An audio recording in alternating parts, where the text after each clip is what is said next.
Hello everyone, this is doctor Sushma Sharma. आप देख रहे हैं मेरा चैनल डॉक्टर शुबीज़ होम्योपैथी। आज का हमारा टॉपिक ऑफ डिस्कशन है हाइपर एसिडिटी। तो आइए बात करते हैं हाइपर एसिडिटी पे। जनरली क्या होता है, हमारे स्टमक में एक एसिड प्रोड्यूस होता है जिसको हम हाइड्रोक्लोरिक एसिड कहते हैं। हाइड्रोक्लोरिक एसिड वैसे तो खाने को पचाने में मदद करता है, खाने को छोटे छोटे भागों में तोड़ता है, उसको पचाता है और उससे न्यूट्रिएंट्स निकाल के हमारी बॉडी में अब्जॉर्ब करवाता है। बट जब ये एसिड नॉर्मल से ज़्यादा बढ़ जाता है तो ये हाइपर एसिडिटी कॉज करता है। ये हमारे पेट की लाइनिंग को, म्यूकस मेम्ब्रेन को इरिटेट करता है, उसमें अल्सर्स बनाता है और डिस्कम्फर्ट कॉज करता है। आइए बात करते हैं पीएच स्केल की। पीएच स्केल जो है वो 0 से लेके 14 तक उसमें अंक रहते हैं। 0 to 7 हम एसिडिटी में काउंट करते हैं और 7 to 14 जो है पीएच हम एल्कलाइन में लेते हैं। 7 न्यूट्रल रहता है। हमारा जो हाइड्रोक्लोरिक एसिड है जो हमारा खाना पचाने में हेल्प करता है, उसका जो पीएच है वो 1.5 से लेके 3.5 के बीच में रहता है। आइए अब बात करते हैं कॉजेज़ ऑफ हाइपर एसिडिटी की। हाइपर एसिडिटी का सबसे बड़ा कारण है poor eating habits, stress and anxiety, eating a lots of spicy fried junk food. अगर आप कैफीन, चाय, सिगरेट, अल्कोहल इस तरह का खाना बहुत ज़्यादा लेते हैं, खाने में इस तरह की चीज़ें बहुत लेते हैं तो आपको हाइपर एसिडिटी हो जाती है। फिज़िकल इनएक्टिविटी का होना, सेडेंटरी हैबिटेट, अगर इसमें आप एक्सरसाइज नहीं कर रहे हैं, आपका जो है दिन भर में बैठे रहने का काम है, तो भी हाइपर एसिडिटी होती है। Going to bed soon after eating, जैसे ही आपने पेट भर के खाना खाया या ओवर ईट किया उसके बाद आप तुरंत ही सोने चले जाते हैं। हैं आप रात को लेट सोते हैं, आप रात को लेट नाइट तक खाना खाते हैं, तो भी आपको हाइपर एसिडिटी होता है। कुछ एक मेडिसिन्स भी होती हैं जो हाइपर एसिडिटी कॉज करती हैं, उसमें से आती हैं NSAIDs, non steroidal anti inflammatory drugs. Ulcers हो जाती हैं स्टमक में। जो आपको अगर क्रॉनिक गैस्ट्रोइसोफेजियल रिफ्लक्स डिजीज़ है, आपका जो खाने की नली है, जो उसका निचला भाग है जो पेट में खुलता है, अगर उसके जो स्फिंक्टर जो है वो लूज़ है, जो कि खाना जब आपके पेट में चला जाता है तो वो क्लोज़ हो जाता है, अगर वो लूज़ है तो आपका खाना दोबारा से आपके गले में या आपके फूड पाइप में वापस आता है, जो कॉज करता है hyper acidity. Zollinger Allison syndrome एक डिज़ीज़ है जो कि ओवर प्रोडक्शन ऑफ गैस्ट्रिन को बढ़ाता है, जो कि कॉज करता है अल्टीमेटली हाइपर एसिडिटी। गैस्ट्रिन जो है एक हार्मोन है जो स्टिमुलेट करता है production of acid in stomach. अगर आप गैस्ट्रिन का ओवर प्रोडक्शन हो रहा है, इस हार्मोन को का जो है ओवर प्रोडक्शन हो रहा है, तो आपके जो पेट में है एसिडिटी ज़्यादा होगी, एसिड सिक्रीशन ज़्यादा होगा। कॉम्प्लिकेशंस में आपको कई बार खून की उल्टी हो सकती है, ये एक मेडिकल इमरजेंसी है। आपके स्टूल में ब्लड आ सकता है, या ब्लैक स्टूल जिसे हम कहते हैं। आपका जो स्टूल में अगर ब्लड आता है, प्रॉपर रेड ब्लड है, तो आपके पाइल्स या लोअर इंटेस्टाइनल ट्रैक्ट की प्रॉब्लम की वजह से हो सकता है। अगर आपका जो स्टूल है वो ब्लैक आ रहा है तो वो आपके अपर जीआईटी प्रॉब्लम की वजह से है। ये एक मेडिकल इमरजेंसी है। आपको इंक्रीज कैल्शियम लेवल, आपकी बॉडी में अगर आपका कैल्शियम लेवल इंक्रीज़ है, वो भी कॉज करता है हाइपर एसिडिटी। ये ज़्यादातर होता है पैराथायरॉयड हार्मोन के इंक्रीज़ होने से। विटामिन डी मेटाबॉलिज्म जो है अगर आपका डिस्टर्ब्ड है, जो कि पैराथायरॉयड हार्मोन की डिस्टर्बेंस की वजह से होता है, तो भी आपको कॉज होता है हाइपर एसिडिटी। एक बैक्टीरिया है हेलिकोबैक्टर पाइलोराई, ये भी कॉज करता है, रिस्पॉन्सिबल होता है आपकी high acid secretion in your stomach, जो कॉज करता है डिस्कम्फर्ट। आइए बात करते हैं सिम्टम्स ऑफ हाइपर एसिडिटी के बारे में। सबसे पहला सिम्टम है इसका, आपके पेट में जलन होती है, पेन रहती है, आपको भूख नहीं लगती, आपके गले में जो है वो जलन फील होती है, आपको रीगर्जिटेशन ऑफ फूड हो सकता है, खाना आपका वापस खाने के बाद थोड़ा सा आपके गले में आ सकता है, या खट्टे डकार आपको आते हैं, ब्लोटिंग रह सकती है, गैस बन सकती है, आपको डायरिया हो सकता है, हेडेक हो सकता है, आपको नौजिया, वॉमिटिंग, इस तरह के सिम्टम्स भी हो सकते हैं। मगर इसमें जो अलार्मिंग सिम्टम है, अगर आपको खून की उल्टी हो रही है या आपका जो स्टूल है वो ब्लैक कलर का आ रहा है, तो ये एक मेडिकल इमरजेंसी का साइन है। चेस्ट पेन हो सकती है। चेस्ट पेन जो हाइपर एसिडिटी में होती है वो मिमिक करती है आपके हार्ट अटैक पेन से। अगर आपको चेस्ट में ज़्यादा डिस्कम्फर्ट है विद ब्रेथलेसनेस तो भी आपको डॉक्टर को दिखाने की ज़रूरत है। हाइपर एसिडिटी में जो है ऐसा भी फील होता है कि आपके गले में कुछ अटका हुआ है। अगर आपका जो एसिड है वो रीगर्जिटेट हो रहा है आपके गले में, आपको ब्रीदिंग में प्रॉब्लम हो सकती है, आपको मुंह में अल्सर्स होते हैं। अगर आप लोग कंप्लेंट करते हैं कि हमें काफ़ी पुरानी खांसी है, मगर वो चेस्ट कंप्लेंट की वजह से ना होके वो हाइपर एसिडिटी की वजह से भी हो सकती है। आपको लैरिंजाइटिस हो सकता है,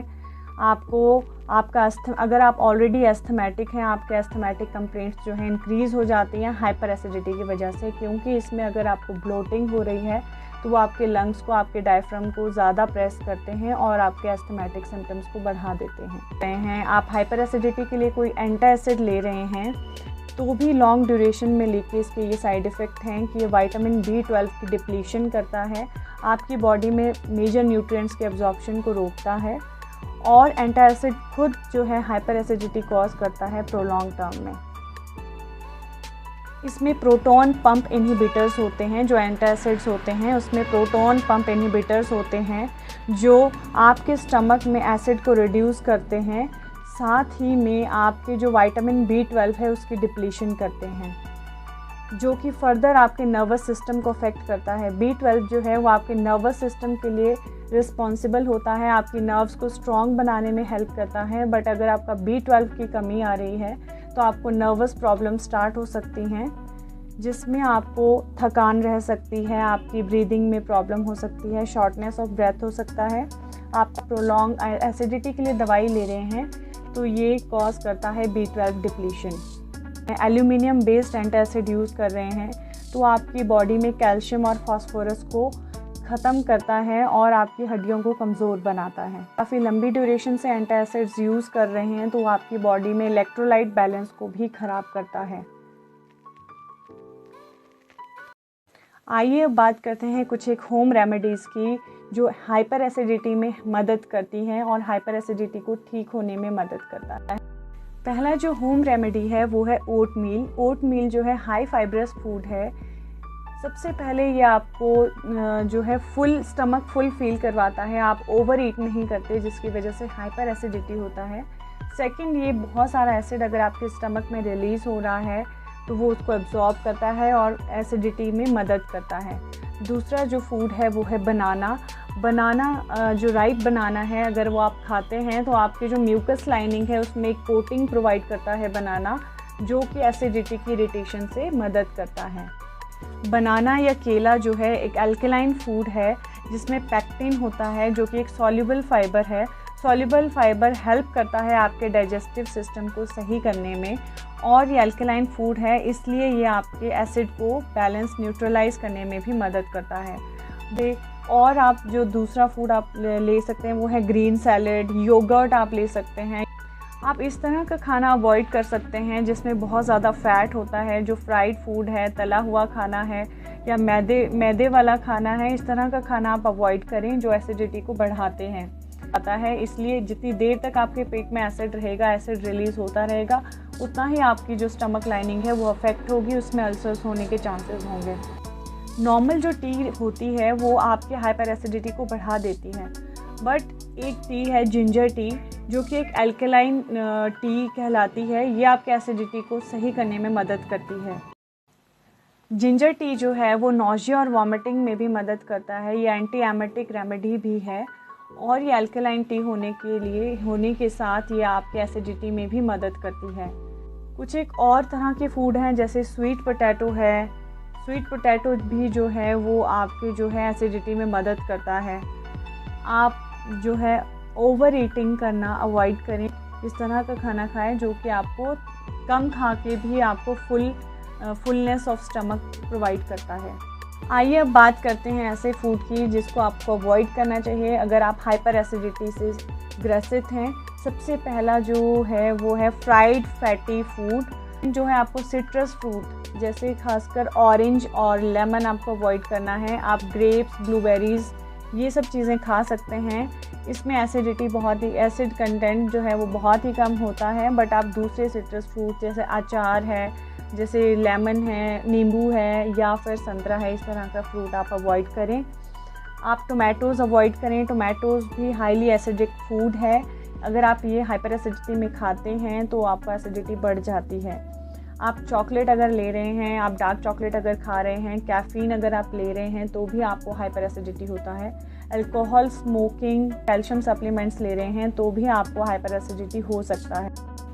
आइए अब बात करते हैं होम्योपैथिक मेडिसिन्स के बारे में। एंटासिड्स जो हैं वो एसिडिटी के लिए दिए जाते हैं एलोपैथी में या दूसरे मोड ऑफ ट्रीटमेंट में, मगर प्रोलॉन्ग यूज़ ऑफ एंटासिड्स आपके बॉडी में डेफिशिएंसी करते हैं B12 की, कैल्शियम की, आयरन की। अगर आप इन चीज़ों से बचना चाहते हैं और कंप्लीट एसिडिटी चाहते हैं तो आप होम्योपैथी परस्यू कर सकते हैं। होम्योपैथी का ट्रीटमेंट बहुत ही ज़्यादा अच्छा, स्ट्रॉन्ग और लाभकारी होता है, साइड इफ़ेक्ट फ्री होता है। अगर आप होम्योपैथी का ट्रीटमेंट लेते हैं तो आप एसिडिटी से तो सही ठीक होते ही हैं, मगर आपका जो एसिडिटी के जो रिकरेंस हैं, बार बार आपको कई बार ऐसा होता है कि आप दवाई खा रहे हैं, आप तब तक ठीक हैं, अगर आप दवाई नहीं खाते हैं तो सिम्टम्स आपको वापस आ जाते हैं। मगर होम्योपैथी में अगर आप कंप्लीट कोर्स एक करते हैं अपनी मेडिसिन का तो आपकी रिकरेंस ऑफ सिम्टम बिल्कुल ही ख़त्म हो जाती है, आपको एसिडिटी नहीं होती है अनटिल अनलेस अगर आप बदपरहेज़ी अपने खाने। अगली मेडिसिन है रोबीनिया। रोबीनिया जो है वो एसिड रिफ्लक्स और GERD, गैस्ट्रोइसोफेजियल रिफ्लक्स डिजीज़ की मेडिसिन है। गैस्ट्रोइसोफेजियल रिफ्लक्स डिजीज़ में अगर आप खाना खाने के बाद लेट जाते हैं या अगर आप खाना खाने बहुत ज़्यादा ओवर ईटिंग करते हैं तो वो जो लूज स्फिंक्टर है उससे खाना आपका दोबारा खाने की नली में आता है, जो कि इरिटेट करता है आपकी इसोफेजियल लाइनिंग को। इसोफेगस का जो pH वैल्यू है वो न्यूट्रल रहता है, वो 6 से 7 रहता है। अगर उसमें pH वैल्यू ऑफ जो कि हमारे हाइड्रोक्लोरिक एसिड का pH वैल्यू है 1.3 to 3.5, अगर वो pH वैल्यू से रिलेट के साथ वाला खाना आपके इसोफेगस में आता है तो आपके इसोफेगस में आपकी जो खाने की नली है उसमें जो है अल्सर्स हो जाती हैं, जलन होती है, इन्फ्लामेशन हो जाती है। तो रोबीनिया जो मेडिसिन है ये आपकी इसोफेजियल रिफ्लक्स को ये प्रिवेंट करती है, उसको सही करती है। ये काम करती है आपके लोअर स्फिंक्टर ऑफ इसोफेगस, आपकी जो खाने की नली है उसको ये बंद करने में मदद करती है। इसमें जो सिम्टम्स आते हैं, इंटेंस बर्निंग होती है, खट्टे डकार आते हैं, उल्टी होती है, एसिडिटी जो है जो ज़्यादातर रात को सोते समय अगर एग्रावेशन है। दूसरी जो मेडिसिन है वो है आयरिस वर। आयरिस वर जो है उसमें खट्टे डकार आते हैं, साथ में बिटर डकार आते हैं, कड़वे डकार आते हैं। इसमें आपके गले में जलन होती है, आपको हाइपर एसिडिटी की वजह से अगर आपको हेडेक हो रहा है, वीकनेस हो रही है, वॉमिटिंग आ रही है और एक्सेसिव इंडाइजेशन अगर आपको है, आपका जो खाना है आपने खाना खाया और 1 घंटे के बाद आपको उल्टी आ जा रही है तो आप ले सकते हैं आयरिस वर। अगली जो होम्योपैथिक मेडिसिन है वो है नेट्रम फॉस। नेट्रम फॉस जो है वो अगर ट्रिचुरेशन फॉर्म में नेट्रम फॉस 6 अगर आप लेते हैं तो आपको एसिडिटी के सिम्टम्स में बहुत ज़्यादा रिलीफ मिलता है। इसके जो सिम्टम रहते हैं वो है आपके पेट में जलन होना, आपके जो खाने की जो नली है, जो फूड पाइप है, वो बार बार रिगर्जिटेशन ऑफ एसिड और फूड की वजह से उसमें जो है सूजन आ जाती है। तो आप जब खाना अगर इंजेस्ट करते हैं, खाना खाने लगते हैं तो आपको दर्द होती है या आप स्वेलोइंग में आप खाने को निगलते हुए आप डिफ़िकल्टी महसूस करते हैं। आपके मुंह में बहुत ज़्यादा पानी होता है, पानी आता है, आपको खट्टे डकार आते हैं, जिसकी वजह से आपको लॉस ऑफ एपेटाइट रहता है, आपको भूख नहीं लगती, आपका वेट लूज़ होता है। ऐसे में नेट्रम फॉस बहुत ही अच्छा काम करती है। अगली मेडिसिन है आर्सेनिकम एल्बम। आर्सेनिकम एल्बम जो है इसमें जो है गले में जलन रहती है, आपको जो है पेट में दर्द होती है, नोजिया, वॉमिटिंग।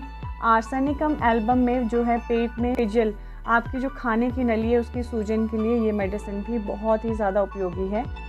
नेक्स्ट जो मेडिसिन है वो है कार्बोवेज। कार्बोवेज में सबसे ज़्यादा जो है वो ब्लोटिंग और हार्ट बर्न रहता है। आपको सिंपल से सिंपल खाना, अगर आप खिचड़ी भी खा रहे हैं या पानी भी पी रहे हैं, उससे भी आपको ब्लोटिंग हो जाती है, जिसमें हम कार्बोवेज देते हैं। उससे नेक्स्ट मेडिसिन है नक्स वोमिका। नक्स वोमिका जो है वो एसिड रिफ्लक्स जब होता है पेशेंट को, आपका जो एसिड है वो गले में आता है, जिसकी वजह से जो है कफिंग होता है, वो उसके लिए नक्स वोमिका दिया जाता है। ये जो मेडिसिन है ये ज़्यादातर जो आपका जो एसिडिटी के सिम्टम्स हैं ये रात को आते हैं। नक्सवामिका के पेशेंट जो हैं वो नाइट वॉचर्स रहते हैं, रात को लेट सोते हैं, लेट नाइट तक खाते हैं। ऐसे लोगों को जो एसिडिटी होती है उसमें हम नक्सवामिका देते हैं। नक्सवामिका के पेशेंट को जो है वो पेट साफ़ ठीक से नहीं होता, अनसेटिस्फैक्ट्री स्टूल रहता है और ये बहुत ज़्यादा अल्कोहल कंज्यूम करते हैं जिसकी वजह से इनको एसिडिटी रहती है। इसके अगली जो मेडिसिन है वो है फॉस्फोरस। फॉस्फोरस में आपके पेट में अल्सर्स हो जाती हैं। अगर आपके पेट में अल्सर्स हैं तो फॉस्फोरस बहुत ही अच्छी मेडिसिन है। फॉस्फोरस की मेडिसिन में हो रही है, आपको गले में इरिटेशन हो रही है एसिड रिफ्लक्स की वजह से, तो आप फॉस्फोरस ले सकते हैं।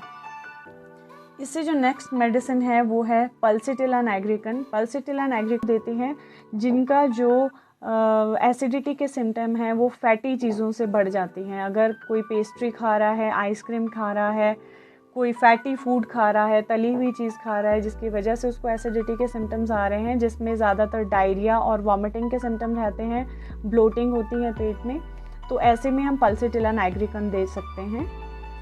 जितनी भी ये मेडिसिन हैं ये हैं generalize homeopathic medicine, polycrest remedies हैं। इन दवाइयों को आप होम्योपैथिक फिजिशियन की सलाह से ही लें, खुद से ना खाएं, क्योंकि इसमें आपको पोटेंसीज, डोजेज़ ये सब आपको नहीं पता होते, तो ये आपको एक होम्योपैथिक फिजिशियन ही आपको गाइड करके आप उनसे ही दवाई लें। आपको आज का मेरा वीडियो कैसा लगा मुझे ज़रूर बताएं, कमेंट बॉक्स में ज़रूर कमेंट करें। आपके कोई सवाल हैं तो आप पूछ सकते हैं। साथ ही मेरे वीडियो को लाइक करें, शेयर करें, इस इन्फॉर्मेशन को आगे बढ़ाने में मदद करें। तब तक के लिए हेल्दी रहें, हैप्पी रहें, बाय बाय।